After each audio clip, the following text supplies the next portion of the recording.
So we'll see. That one's going to be exciting. So I think everybody's got their picks in. Is that correct? I think we're good. All right. So guys, real quick, I want to get on to the real fights. Well, I was going to say, oh yeah, actually, you know what? Yeah, let's talk about the co-main event first. Or should we do DraftKings right now?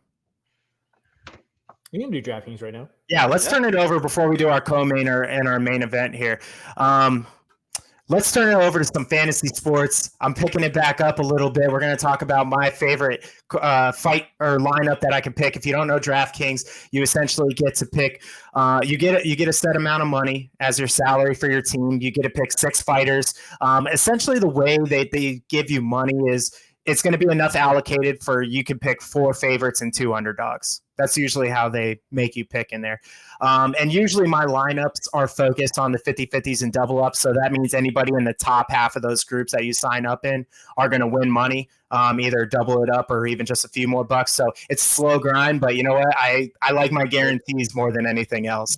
So usually what I'll do, if you're just trying to play for fun, make a little bit of extra change. That's probably what you want to do.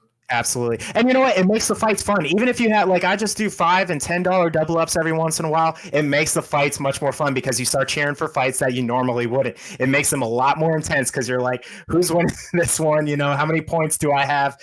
Because that's the other thing that goes into it. So the lineup I'm going to give you is mostly for the 50-50s and double ups. If you were to go for a bigger pot, if you were going to go trying to draft for and try and win $1 million or $500,000 lineup, you got to kind of get a little risky in here. So maybe you could use some of my dark horse picks. But so here's my lineup, and I'll tell you why. I have Daniel Cormier, Rosenstruck, Burns, Dodson, O'Malley, and Pichel.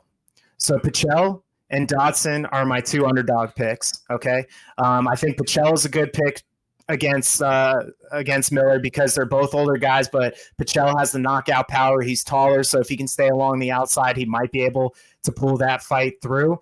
He also has a good fantasy point draft. He averages 73.5 points per fight, which is huge. Yeah. And then John Dodson also with the heavy hands. If he gets a knockout, that's going to be huge point-wise. He averages 69, which is pretty good. It's not fantastic, but he's also my lowest point differential. I thought he was the best of the underdogs that I could have picked that had the most likely chance of winning for this one. As far as Daniel Cormier goes, I picked him because he's kind of alluded to the fact that he's going to be wrestling more. That counts as a lot of points, especially when you consider that's a 5-round fight. You need to pick those big, longer fights because you have more potential for points. Significant strikes only count you for half a point. And in case you were wondering, you think that's going to be important to you, Daniel Cormier had 275, I think, significant strikes in their last fight. So that's a lot of points. Yeah, I think you could probably look it up and see what he scored against Stipe in the last fight. Yeah, they both have scored significant points. Actually, Daniel Cormier, even though he lost that fight in the 4th round, he actually only had 15 less points. I think Stipe, who won by knockout in the 4th round, finished with 117 points. And Cormier, insane in that fight. Yes. Yeah. Oh my God. Well, actually, you know what? I'm going to hold off. I'll get to that here in a little bit. And then Rosenstruck versus Dos Santos. This is a coin flip, people. Yeah, Dos Santos. Whoever you think is going to land the big shot. Someone's going to get knocked out in this fight, or there's going to be a lot of heavy shots thrown here. So this is going to be a high point fight, regardless whether they go all 3 or someone gets knocked out. Which team do you trust more? I know, right? So Dos Santos is my top pick for a dark horse in this one, just so you know. But otherwise, Rosenstruck, he also averages 80 points per fight as well. And then Herbert Burns, through 3 UFC fights, has averaged 104 fantasy points per fight because of his finish rate. And you figure, we talked about this earlier, this is going to be a jiu-jitsu matchup.